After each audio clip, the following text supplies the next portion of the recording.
wherever I go, people ask me all the time, what is the secret to success? The long version is that I actually always had 5 rules.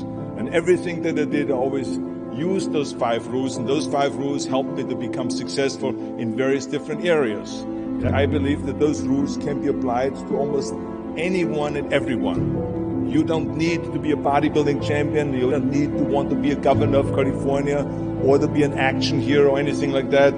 If you want to excel in whatever you do, those rules are for you. It's that simple. Now, I have to tell you right off the top, there are many roads to happiness, but I think that we all here like to be successful and we are driven. So that's why those rules apply to you. So my first rule is find your vision and follow it. You see, I think it's the most important thing that we have a very clear vision of where we go, a goal, where do we go? Because you can have the best ship in the world.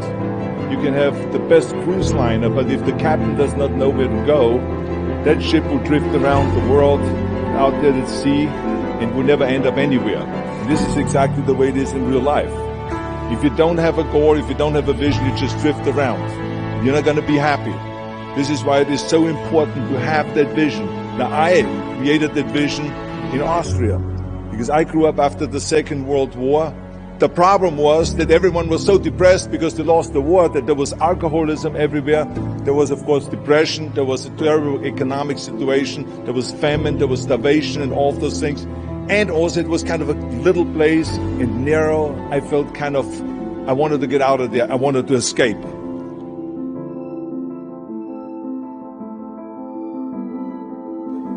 And I couldn't see myself really to work there and to stay there, to work in a factory, or to work on a farm, or to even to follow my father's footsteps and to become a police officer. I couldn't see that either. As a matter of fact, that's what my parents wanted me to do. But that's not what I saw. This was the vision of my parents, but not mine. And luckily, one day in school, I watched a documentary about America. And I found myself. I knew exactly that is where I want.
Everything that I did, no matter how hard I had to work or how much I had to struggle, it didn't matter. It was a wonderful joyride because I knew what the purpose was and I found my passion.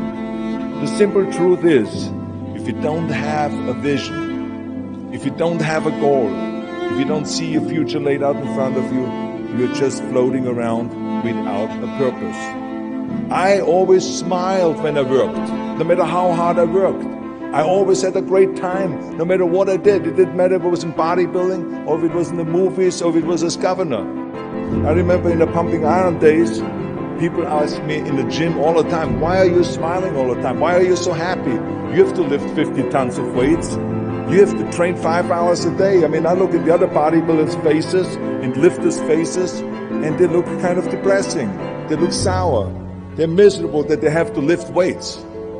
You don't look miserable, you look happy. And I tell them always, I say, I smile because I know exactly that every rep that I do, that every set that I do, every weight that I lift, I get one step closer to turning that vision of mine into reality and becoming that Mr. Universe.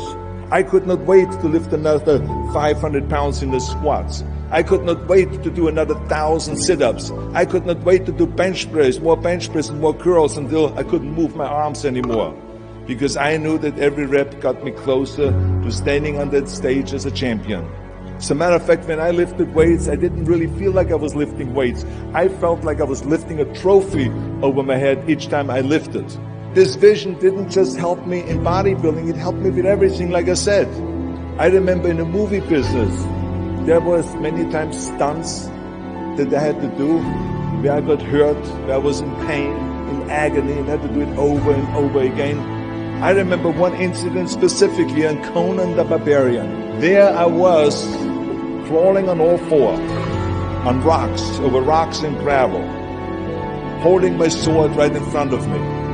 And as I was crawling, the camera followed me.